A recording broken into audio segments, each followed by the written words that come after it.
हाँ,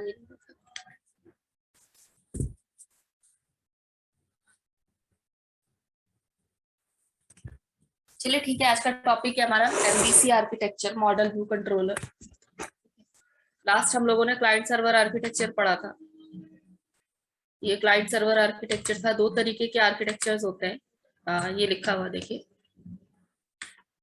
एक होता है क्लाइंट सर्वर, दो टू टाइप्स ऑफ आर्किटेक्चर, जिसमें एक होता है क्लाइंट सर्वर आर्किटेक्चर और दूसरा होता है MVC architecture. Client server architecture वही है जो हम स्टार्टिंग से पढ़ते हुए आ रहे हैं, जिसमें एक क्लाइंट होता है, एक सर्वर होता है।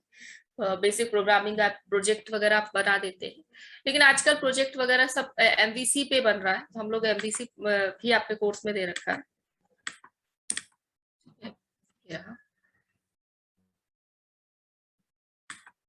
ठीक है। एमवीसी आर्किटेक्चर का फुल फॉर्म है मॉडल व्यू और कंट्रोलर। ठीक है। देखिए इसमें है क्या, ओवरऑल कंसेप्ट ये है कि एक पेज को चलाने के लिए, मतलब एक कंसेप्ट को या एक वेबसाइट को चलाने के लिए आपको तीन अलग अलग पेजेस बनाने पड़ते हैं। ठीक है। एक पेज आपका बनाता है जो लुक दिखाता है, दूसरा पेज उस जब लुक दिखा रहा है या फॉर्म दिखा रहा है तो यूजर उसमें डेटा डालेगा, तो दूसरा पेज क्या करेगा, उस डेटा को अपने पास रखेगा, कैसे उसको हैंडल करना है उस पर काम करेगा। ठीक है।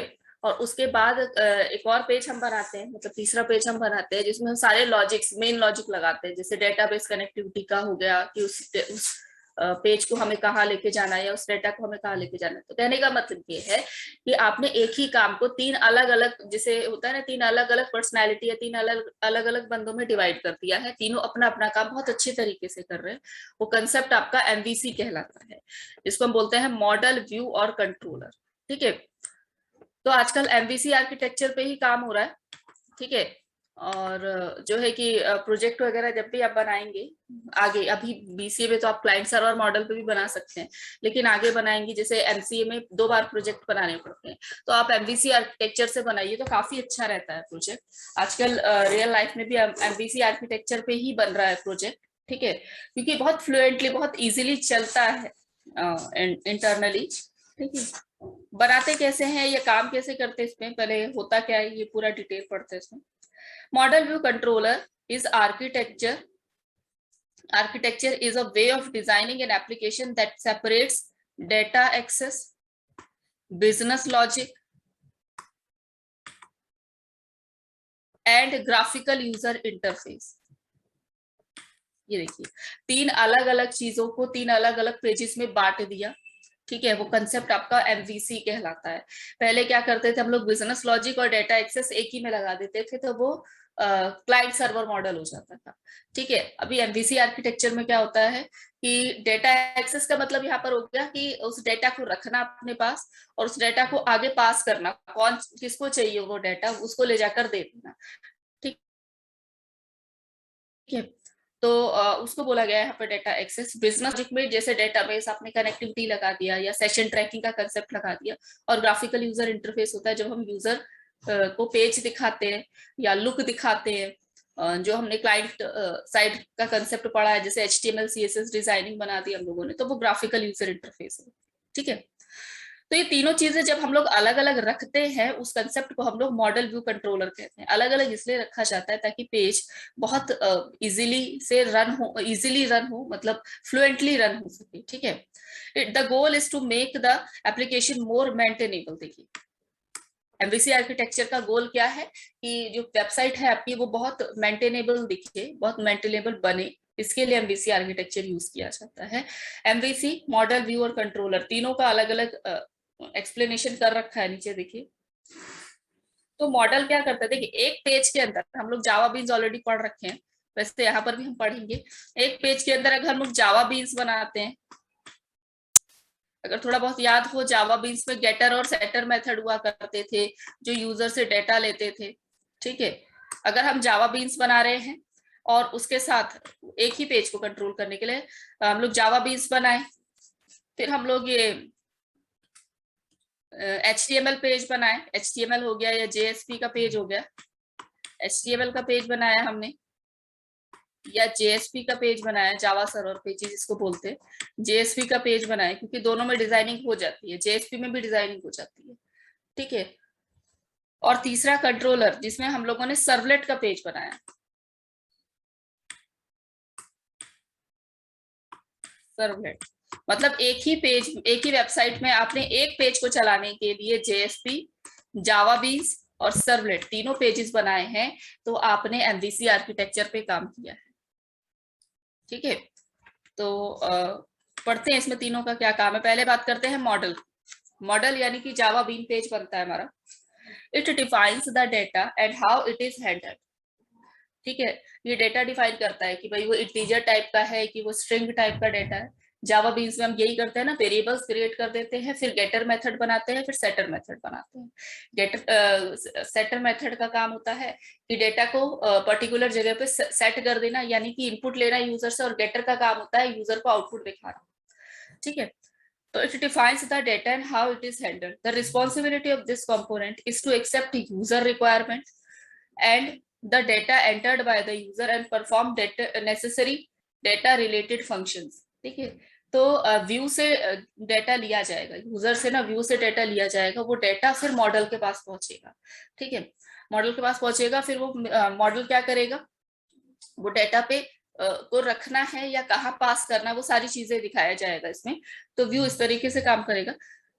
View it represent the presentation, मतलब लुक एंड फील पे काम करेगा आपका व्यू का कंसेप्ट, यानी यूजर इंटरफेस की वेबसाइट कैसी दिख रही है, तो आप उसके लिए जेएसपी का पेज बनाते हैं।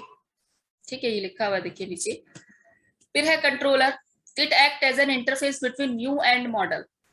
ठीक है, दोनों के बीच में मीडिएटर का काम करता है कंट्रोलर। ठीक है, यानी यहां से डेटा मिला आपको, ठीक है, यहाँ डेटा रखा हुआ है, ये डेटा को प्रोसेस कर देगा आपका।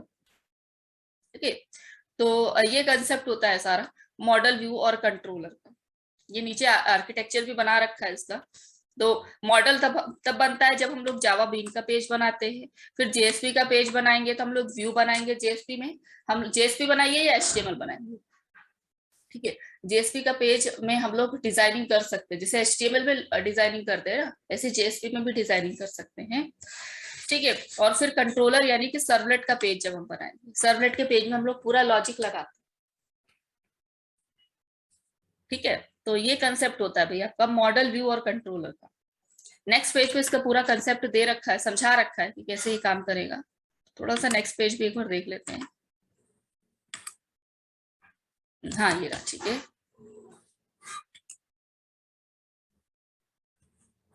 फॉर एग्जाम्पल तीनों का एक साथ दे रखा है, देखिए मॉडल, व्यू और कंट्रोलर का। A user may allowed to interact with the web pages created by view component. ठीक है, आपको व्यू ही दिखाई देगा, मतलब आप यूजर हैं, आपको व्यू ही दिखाई देगा, आपको लुक ही दिखाई देगा, सिर्फ इंटरनली क्या चल रहा है वो तो नहीं दिखाई देगा। तो आपको व्यू दिखाई देगा, तो आप व्यू के थ्रू ही इंटरेक्ट करते हैं। द इंटरेक्शन में be in the form of selection of option of menu. आप कैसे इंटरेक्ट करेंगे वेबसाइट से, आप सेलेक्ट ड्रॉप डाउन लिस्ट में कुछ सेलेक्ट कर लेंगे, आप उसमें कुछ इनपुट कर देंगे, टेक्स्ट बॉक्स में कुछ इनपुट कर देंगे, तो मतलब आप वेबसाइट के साथ जुड़ गए। ठीक है, पुल डाउन मेन्यूज, लिस्ट है, चेक बॉक्सेस है, इन सब के through. It is the controller which accept this data from the user and initiates suitable action that should be carried out by model. फिर कंट्रोलर क्या करेगा, और लॉजिक परफॉर्म करेगा। ठीक है, आपने एंट्री किया उस पर, मतलब व्यू के थ्रू आपने फॉर्म में एंट्री किया तो आपने व्यू बना दिया। फिर वो सारा का सारा डेटा जब आप पास आउट करेंगे तो वो सारा का सारा डेटा सेट मेथड के थ्रू जावा बीन्स के पास जाएगा, यानी मॉडल के पास जाएगा। ठीक है, तो उसमें जाके स्टोर हो जाएगा। फिर कंट्रोलर के थ्रू उस डेटा को आप रन करवाएंगे या डेटाबेस कनेक्टिविटी करेंगे, फिर आउटपुट जब दिखाएंगे तो वापस से व्यू का सॉरी मॉडल का कंसेप्ट आएगा, और जो गेट मेथड है, जावा बीन्स का गेटर मेथड है, वो काम करने लगेगा, यानी अब आउटपुट दिखाने लगेगा। तो इस तरीके से मॉडल, व्यू और कंट्रोलर तीनों मिलके काम करते हैं। ठीक है, मतलब अगर एक वेबसाइट के अंदर आपने जेएसपी का पेज, सर्वलेट का पेज और जावा बीन का पेज तीनों बना रखा है, तो आप एमवीसी आर्किटेक्चर पे काम कर रहे हैं। ठीक है, आ गया समझ में? Yes ma'am. ठीक है, ये एग्जाम में आता है, एमवीसी पूछा जाता है। क्लाइंट सर्वर पूछा जाए या नहीं, लेकिन एमवीसी जरूर पूछा जाता है। ठीक है, इंपॉर्टेंट हो जाता है एमवीसी आर्किटेक्चर थोड़ा सा। इस पे कोडिंग करना थोड़ा सा मतलब लेंदी हो जाता है, क्योंकि एक ही पेज को चलाने के लिए आपको 3 अलग पेजेस बनाने पड़ रहे हैं। तो थोड़ा सा प्रोग्राम या वेबसाइट आपकी थोड़ी सी हैवी दिखने लगती है। मतलब अगर आप प्रोग्रामर है और कोडिंग करते जा रहे हो तो ऑब्वियसली एक पेज के लिए 3 पेज करेंगे आप।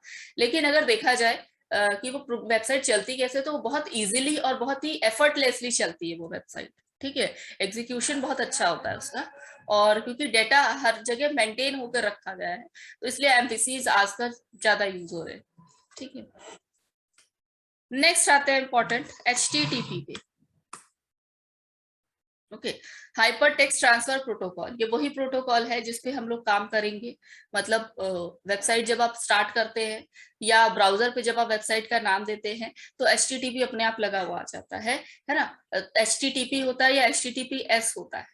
ठीक है, एचटीटीपीएस का मतलब होता है वो सिक्योरिटी पर्पस के लिए होता है, एक सिक्योर सॉकेट लेयर लग जाती है उसपे। ठीक है, मतलब ये दो होते हैं।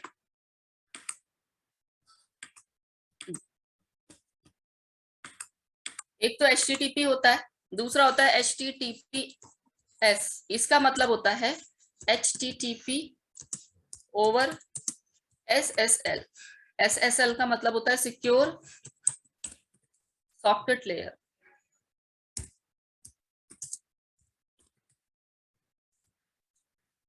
ठीक है, इसका फुल फॉर्म होता है मतलब सिक्योरिटी पर्पस के लिए यूज किया जाता है। ठीक है, secure socket layer socket programming को सिक्योरिटी प्रोवाइड कराती है। जो सॉकेट प्रोग्रामिंग आप करते हैं ना, नेटवर्किंग आप लोगों ने पढ़ा होगा, जो माला मैडम ने आपको पढ़ाया था। उसमें जैसे टीसीपी/आईपी के थ्रू आपने कोडिंग की, टीसीपी/आईपी में कोडिंग की होगी आपने। ठीक है, फिर जावा में भी हम लोगों ने थोड़ी बहुत नेटवर्किंग की कोडिंग की थी। तो वहां यूज होता है आपका सिक्योर सॉकेट लेयर। ठीक है, तो सिक्योरिटी प्रोवाइड कराता है ये एचटीटीपी को। एचटीटीपीएस उसको कहा जाता है। तो ज्यादातर जो बैंकिंग की वेबसाइट्स है, जो हाईली सिक्योर्ड वेबसाइट्स हैं, वेबसाइट्स होती है, उस पर एचटीटीपीएस लिखा हुआ आता है। ठीक है, तो हम लोग फिलहाल एचटीटीपी की बात कर रहे हैं। HTTP hyper text transfer protocol, इसके कुछ मेथड्स होते हैं जिसपे हमें काम करना है। हमें एचटीटीपी पे ही काम करना है और इसके कुछ मेथड्स पे हमें काम करना है। ठीक है, HTTP is designed to enable communication between client and server. Obviously, client और server के बीच में काम करने के लिए हम लोगों को HTTP की जरूरत पड़ती है। एक client होता है, मतलब कुछ इस तरीके से।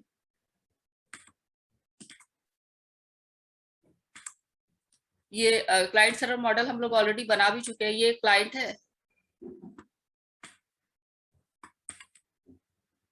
और ये हो गया एक सर्वर। ठीक है,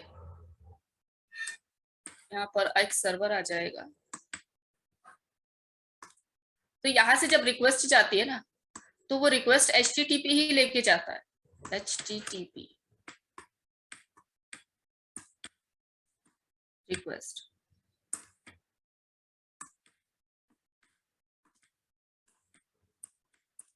यहाँ से जब आउटपुट निकलता है तो भी HTTP ही लेकर आता है। उसको बोलते हैं हम लोग रिस्पॉन्स। तो होता है HTTP रिस्पॉन्स।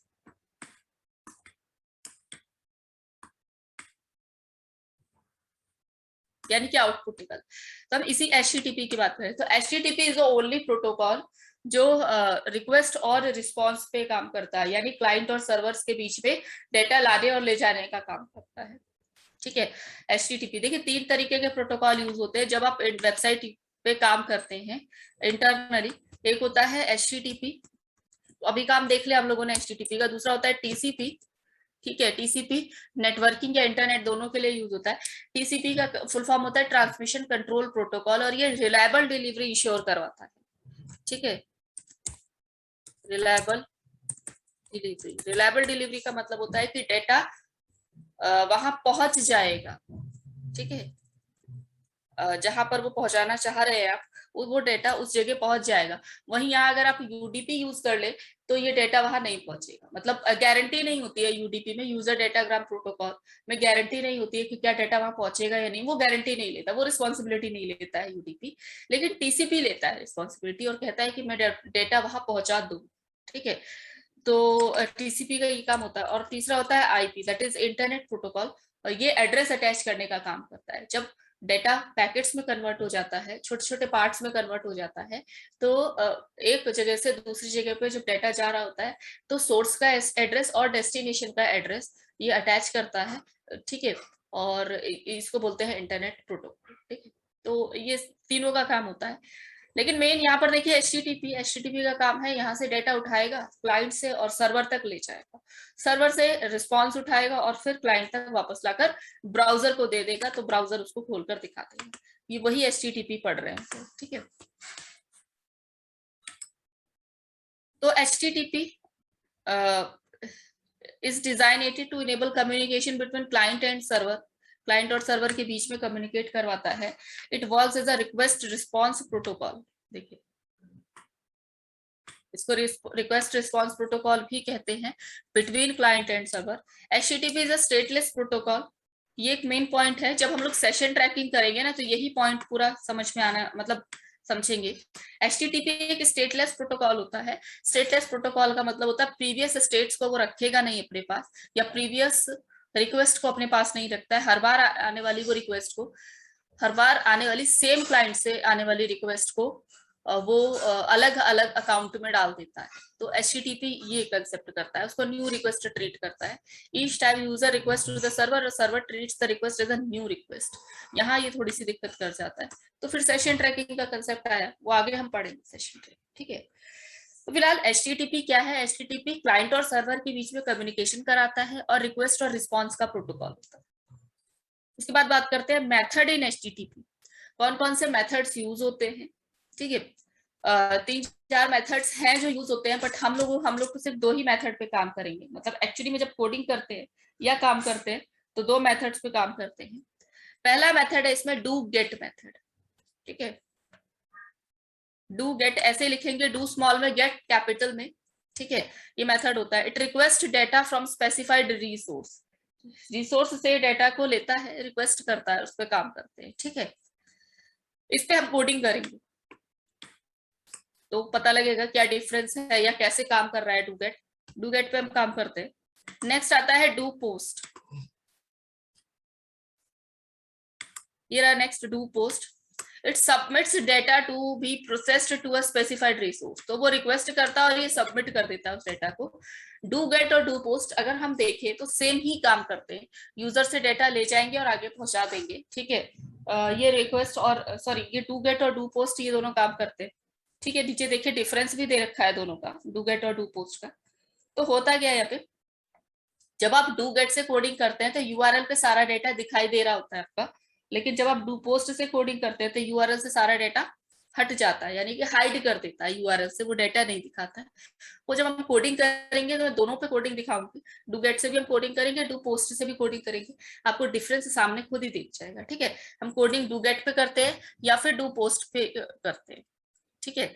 बाकी ये इंटरनली सारे चल रहे होते हैं सारे मेथड्स, और इन पे हम अलग से कोडिंग नहीं करते, हम लोग सिर्फ डू गेट और डू पोस्ट पे ही काम करते हैं। तो डू हेड आ जाता है, it is same as get but it returns only HTTP header and no document body. तो ये सिर्फ हेडर पे काम करता है।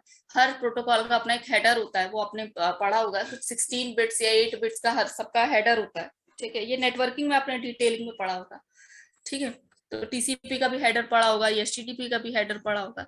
तो ये सिर्फ हेडर रिटर्न करता है और बॉडी नहीं रिटर्न करता। तो हमें तो पूरा पार्ट चाहिए ना, तो हम लोग गेट पे काम करते हैं या पोस्ट पे काम करते हैं। Do put, it uploads a representation of specified URI, देखिए यूआरआई यूनिफॉर्म रिसोर्स आइडेंटिफायर, एक टर्म होती है यूआरएल, यूनिफॉर्म रिसोर्स लोकेटर, ठीक है। यूनिफॉर्म रिसोर्स लोकेटर उसको कहते हैं जो एक्चुअली में वेबसाइट्स बनी हुई है उसका फुल एड्रेस को हम यूआरएल कहते हैं। जैसे facebook.com है, google.com है, यूट्यूब है, इसका पूरा जब एड्रेस आप देंगे तो आप उसको यूआरएल कहते हैं कि यूआरएल लिखा जा रहा है एड्रेस बार में या यूआरएल बार में, तो वो यूआरएल कहलाता है। यूआरआई क्या होता है, जब आप खुद अपने पेजेस बनाते हैं, आप वेबसाइट बना रहे हैं ना भाई, और वेबसाइट तो एक पेज से बनती नहीं, वेबसाइट में कम से कम आप 10 पेजेस तो बनाएंगे। तो एक पेज से जब दूसरी पेज पे आप जाते हैं तो वो यूआरआई कहलाता है कि आप यूआरआई पे काम कर रहे हैं, मतलब यूनिफॉर्म रिसोर्स आइडेंटिफायर। इंटरनली जो पेजेस आप बनाते हैं एक ही वेबसाइट के अंदर, जब आप एक पेज से दूसरी पेज पे कंट्रोल फेंकते हैं तो वो यूआरआई कहलाता है, और जब आप पूरी वेबसाइट का नाम देते हैं तो वो यूआरएल कहलाता है। ये फर्क है, ठीक है। Do delete, it deletes the specified resource. किसी को डिलीट करना है आपको तो आप डू डिलीट का यूज करते हैं। Do options, it returns the HTTP method that server supports, ठीक है। ये मेथड्स वगैरह पे काम करता है, बाकी इतने सारे जो मेथड्स हैं एचटीटीपी के उस पे काम करता है। Do connect, it converts request connection to transparent TCP IP tunnel. तो ये टीसीपी आईपी पे काम करता है, मतलब नेटवर्किंग भी डाल देता है ये साथ ही साथ, और उसके थ्रू ये काम करता है, मतलब टीसीपी आईपी पे ये पर्टिकुलरली काम करता है। तो वो डू कनेक्ट के थ्रू होता है। लेकिन हम लोगों को इन पे काम नहीं करना है, ना इस पे काम करना है, इस पे भी नहीं करना, इन सब पे हमें काम नहीं करना है, ठीक है। हमें काम करना है सिर्फ डू गेट और डू पोस्ट पे, और एट ए टाइम दोनों में से एक ही मेथड यूज होता है। या तो डू गेट यूज कर पाएंगे हम, या फिर डू पोस्ट यूज कर पाएंगे, एक साथ दोनों मेथड हम यूज नहीं करेंगे, ठीक है। और दोनों काम सेम तरीके से करते हैं, और थोड़ा बहुत डिफरेंस होता है, वो डिफरेंस यहाँ लिखा हुआ है, ठीक है, यहाँ और आगे भी पेज पे है ऑब्वियसली, ठीक है। तो बात करते हैं पहले डू गेट और डू पोस्ट में डिफरेंस क्या है। जब आप डू गेट के थ्रू कोडिंग करते हैं, अच्छा यहाँ तो सिर्फ अभी समझना है, जब हम लोग कोडिंग करेंगे एक्चुअली में डू गेट और डू पोस्ट पे, या जेएसपी की कोडिंग करेंगे, वहां आपको दिखाई देगा। जब हम यूजर से डेटा लेते हैं ना, और डेटा लेने के बाद आगे नेक्स्ट पेज पे पास करते हैं, हम लोगों ने एक पेज बना दिया, उससे डेटा ले लिया, डेटा लेने के बाद नेक्स्ट पेज पे जब हम लोगों ने उस डेटा को पास किया, तो अगर हम डू गेट से कोडिंग कर रहे हैं तो वो सारा डेटा यूआरएल पे दिखा देगा। यूआरएल बार पे आपको पूरा का पूरा डेटा दिख जाएगा, मतलब आपका नाम दिख जाएगा, आपका पासवर्ड भी दिख जाएगा, जबकि आपने पासवर्ड वो डॉटेड फॉर्मेट में लिया है ताकि हिडन रहे, लेकिन वो हिडन नहीं रखता, डूगेट हाइड नहीं करेगा, डूगेट डेटा को दिखा देगा। यहाँ दिक्कत कर जाता है आपका डूगेट, तो वही लिखा हुआ है, data is visible to everyone in the URL bar. और डू पोस्ट के through data is not displayed in the URL bar, तो डेटा डिस्प्ले नहीं होता है, ठीक है। और डू पोस्ट के थ्रू, तो आप कहेंगे कि फिर डूगेट की जरूरत क्यों है, क्योंकि ये तो सिक्योरिटी ब्रीच कर रहा है। लेकिन डूगेट की जरूरत वहां पड़ती है जहां हम सेशन ट्रैकिंग वगैरह यूज करते हैं, ठीक है। और जैसे कि बहुत सारे डेटा ऐसे होते हैं जो सेंसिटिव नहीं है, मतलब मान लीजिए किसी ने नाम देख लिया मेरा, कोई साथ में मेरे बैठा है, उसने मैं एंट्री कर रही हूँ पेज पे, और यूआरएल पे मेरा नाम अगर दिखाई भी दे रहा है तो मुझे कोई दिक्कत नहीं है। अगर मेरा पासवर्ड दिखाई दे रहा है तो मेरे को दिक्कत है। तो हम लोग पासवर्ड को हाइड कर देते हैं, और सिर्फ डूगेट के थ्रू, मतलब मुझे सिर्फ यूजर से नेम लेके पेज पे काम करना है, तो हम लोग सिर्फ नाम पे काम करते हैं तो डूगेट लगा देते हैं, ठीक है। इजी चलता है ये, मतलब ठीक है, और बहुत अच्छे से चलता है डूगेट एक्चुअली। तो ये कंसेप्ट है भाई। Length of the URL is limited, means URL length is 256 characters only, ठीक है। अभी तो बढ़ गई है यहाँ पे, 1024 हो गई है।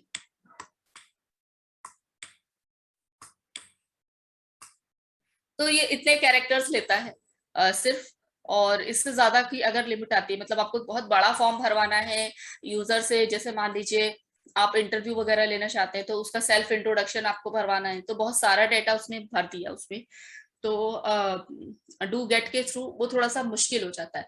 कई बार आपने देखा होगा कि कभी किसी को मैसेज करते हैं तो उस पर लिखा आता है कि 140 कैरेक्टर्स ओनली, सिर्फ आप 140 कैरेक्टर ही उस टेक्स्ट में भर सकते हैं, टेक्स्ट बॉक्स में डाल सकते हैं, या 160 कैरेक्टर्स ओनली। तो वो लिमिटेड पहले से ही कर देते हैं, क्योंकि उन्हें पता है कि अगर वो टू गेट यूज कर रहे हैं या कोई लिमिटेड वर्जन यूज कर रहे हैं तो इससे ज्यादा डाटा आगे जाएगा ही, है ना। तो वो पहले से ही बता देते हैं कि सिर्फ इतने कैरेक्टर पे ही आप फॉर्म में डाटा डाल सकते हैं, इससे ज्यादा नहीं। लेकिन डू पोस्ट के through unlimited characters can be send using post, post के थ्रू हम लोग अनलिमिटेड कैरेक्टर्स पे काम कर सकते हैं, यूआरएल में अनलिमिटेड कैरेक्टर्स भेज सकते हैं, ठीक है। नेक्स्ट आते हैं, मतलब आगे और भी हैं इनके डिफरेंसेस। ये रहा,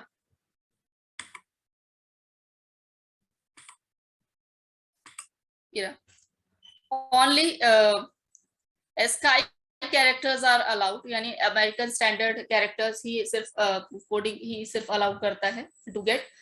ये डूगेट का है,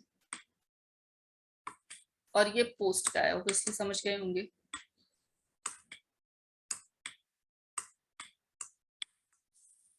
no restrictions, binary data are also allowed, ये इसमें बाइनरी डेटा भी ये ले लेता है तो और अच्छे से चलता है ये, मतलब इंटरनली ये बाइनरी डेटा ले लेता है।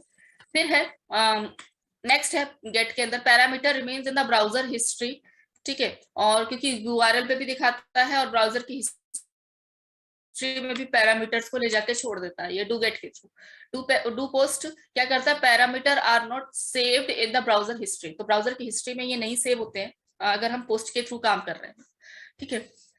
नेक्स्ट देखिए सिक्योरिटी नहीं होती है, ऑब्वियसली यूआरएल पे जब डेटा दिखा रहा है ना तो सिक्योरिटी नहीं होती है, less secure compare to post because data sent is a part of URL, URL का पार्ट बन जाता है, यानी यूआरएल पे सारा डेटा दिखा देता है, तो सिक्योरिटी खत्म हो जाती है आपके यहाँ पर एक तरीके से।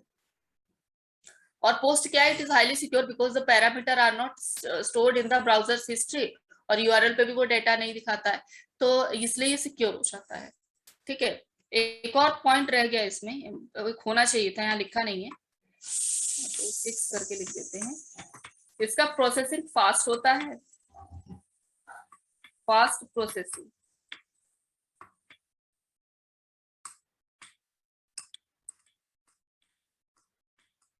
ठीक है, और इसका स्लो होता है,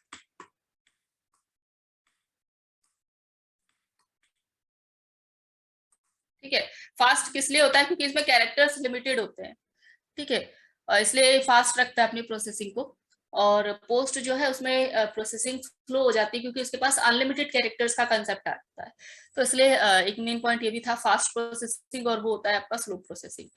लेकिन हम लोग अभी तो आधी चीजें समझ में आई होंगी, आधी नहीं, जब हम लोग प्रोग्रामिंग करेंगे ना तो डू गेट और डू पोस्ट आपको सामने दिखाई दे रहा होगा, और उस पर कैसे काम करते हैं हम लोग वो भी हम लोग देखेंगे, ठीक है। जेएसपी पे हम लोग कोडिंग करेंगे ना, जेएसपी पे हम कोडिंग करेंगे और यूजर से डेटा लेंगे, यूजर से डेटा लेंगे तो वो डेटा हम कहीं तो पहुंचाएंगे, माने कि आगे पेज पे पहुंचाएंगे, उसको सेशन ट्रैकिंग के लिए पहुंचाएंगे या डेटाबेस कनेक्टिविटी के लिए पहुंचाएंगे।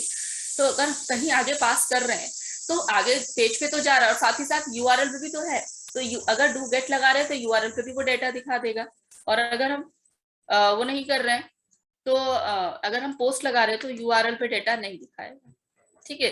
तो ये कंसेप्ट होता है भाई आपका डू गेट और डू पोस्ट का। तो इंपॉर्टेंट है टॉपिक, डू गेट और डू पोस्ट का डिफरेंस पूछा जा सकता है। और दूसरा इंपॉर्टेंट टॉपिक ये है डायनामिक और स्टैटिक वेब पेज, ठीक है। क्या होते हैं डायनामिक और स्टैटिक वेब पेजेस, वो इसमें दिखाया गया, ठीक है। फिर ये चैप्टर यहाँ खत्म हो जाएगा। स्टैटिक वेब पेज की बात करते हैं। स्टैटिक वेब पेज का मतलब होता है, देखिए नाम से ही पता लग रहा है स्टैटिक और डायनेमिक। स्टैटिक वो होता है जो रुका हुआ होता है, और डायनेमिक वो होता है जो चल रहा है, मतलब रनिंग टाइम पे वैल्यू ले रहा है, काम कर रहा है, वो सारा चीजें होता है, ठीक है। स्टैटिक वेब पेज की बात करते हैं। The web pages on server uses HTML and CSS। आपने सिर्फ लुक एंड डिजाइन को कर दिया क्रिएट, डिजाइन क्रिएट कर दिया, तो आपने स्टैटिक वेब पेज बना दिया। फिर आपने उसमें डेटाबेस कनेक्टिविटी लगा दी, फिर आपने उसमें सेशन ट्रैकिंग लगा दी, तो वो डायनेमिक बन गया।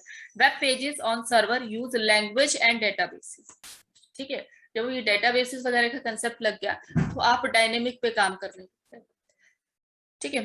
फिर user can't interact with static web pages, आप इंटरेक्ट नहीं कर सकते, मतलब आप यूजर इंटरेक्ट का मतलब होता है आप सिर्फ देख सकते हैं, वेबसाइट बन गई है आप सिर्फ देख सकते हैं उस वेबसाइट को, आप देख रहे हैं कि हाँ अच्छी बनी हुई है, और पर उसमें आप अपना एंट्री नहीं कर पा रहे हैं, यानी आप इंटरेक्ट नहीं कर पा रहे हैं उस पर, ठीक है। अगर आप इंटरेक्ट करेंगे, मतलब आप उसमें यूजर में आप कोई फॉर्म बना हुआ है, आप उसमें अगर एंट्री कर रहे हैं, वो फॉर्म आगे पेज लेके जा रहा है, तो आप डायनेमिक पे काम कर रहे हैं। User can interact with the dynamic web pages, ठीक है। तो आप डायनेमिक वेब पेजेस के थ्रू जो है कनेक्शन कर सकते हैं या इंटरेक्ट हो सकते हैं, लेकिन स्टैटिक वेब पेजेस के थ्रू नहीं। Static web pages were useful in showing brochures like fixed content, ठीक है। तो स्टैटिक वेब पेजेस जब आपको सिर्फ यूजर को मैसेजेस दिखाने हैं, मैसेजेस का मतलब हो गया कोई इंपॉर्टेंट आर्टिकल दिखाना है आपको, तो आपने उसको कलर वलर, जैसे हर वेबसाइट में एक होम और एक अबाउट अस का पेज होता है ना, तो कभी अबाउट अस के पेज में जाकर देखना, उसमें सिर्फ कहानियां लिखी हुई होती है, मतलब सारी चीजों उस वेबसाइट से या उस कंपनी से रिलेटेड कि ये कंपनी इस टाइम पे एस्टैब्लिश की गई थी और समथिंग समथिंग, वो सारा कुछ, तो वो स्टैटिक वेब पेजेस हो गया। आप खोले, आप यूजर है, आपने खोला, उसको पढ़ा, बस का खत्म, ठीक है। और डायनेमिक कंटेंट क्या होता है? It shows dynamic content. नहीं, ये थोड़ा सा गलत लिखा हुआ है यहाँ पे, पॉइंट क्लियर नहीं है। फिक्स्ड कंटेंट तो आप, सॉरी, स्टैटिक कंटेंट तो आप फिक्स्ड कंटेंट के लिए बनाते हैं, static web pages.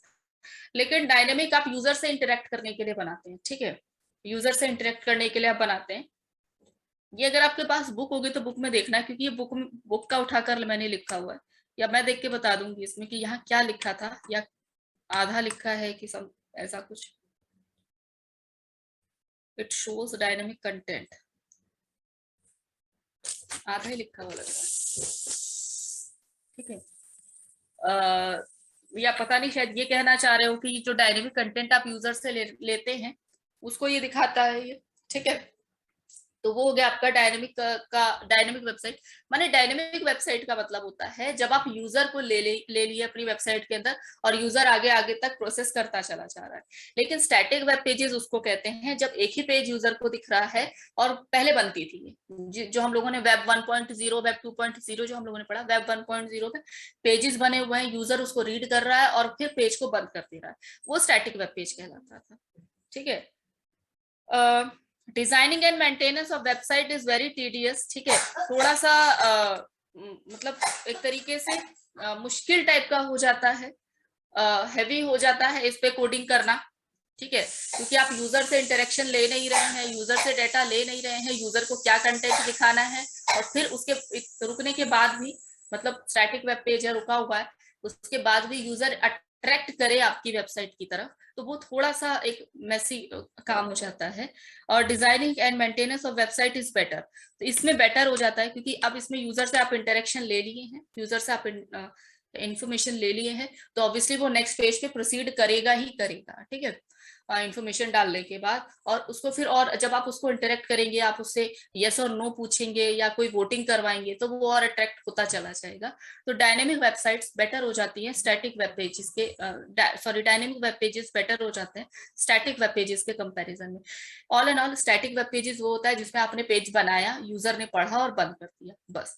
Dynamic web page वो होते हैं जिसमें यूजर अपना नाम डालता है, अपने इंफॉर्मेशन डालता है, नेक्स्ट पेज पे क्लिक करता है, फिर नेक्स्ट पेज पे अगर कोई वोटिंग करवा रखी है किसी आर्टिकल के थ्रू, माने यूजर पूरी तरीके से उसमें इंटरेक्ट कर रहा है, तो वो डायनेमिक वेब पेजेस होते हैं आपके, ठीक है।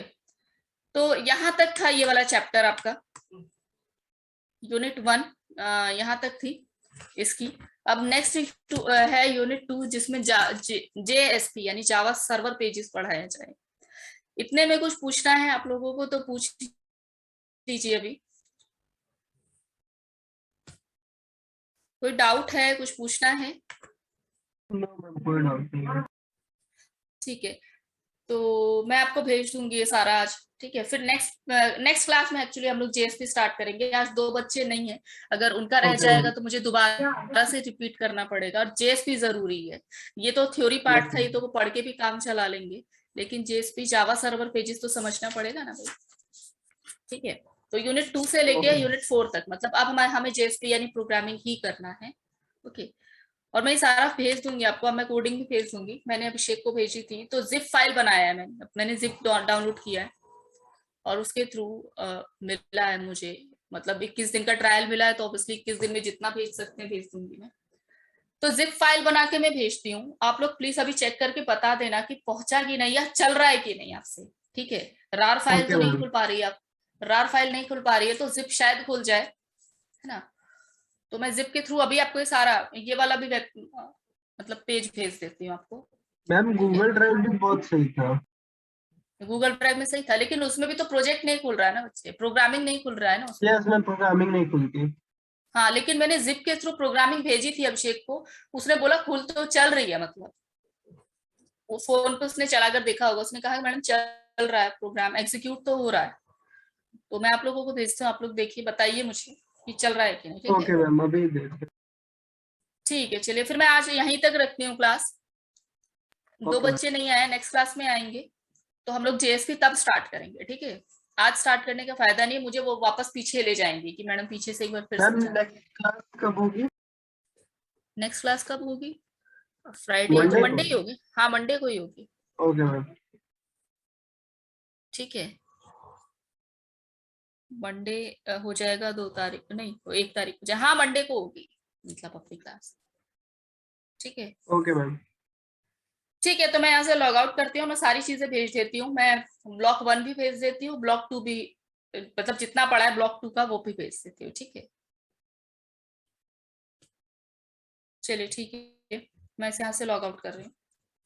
मैम ब्लॉक 1 का पूरा भेज दीजिएगा। हाँ मैं स्टार्टिंग से भेजती हूँ, और प्लीज अभी ओके मुझे मैम। मैसेज करके बता देना कि पहुंचा कि नहीं, नहीं पहुंचेगा तो फिर कुछ लगाएंगे तरीका भेजने का। Okay ma'am. ठीक है, ओके।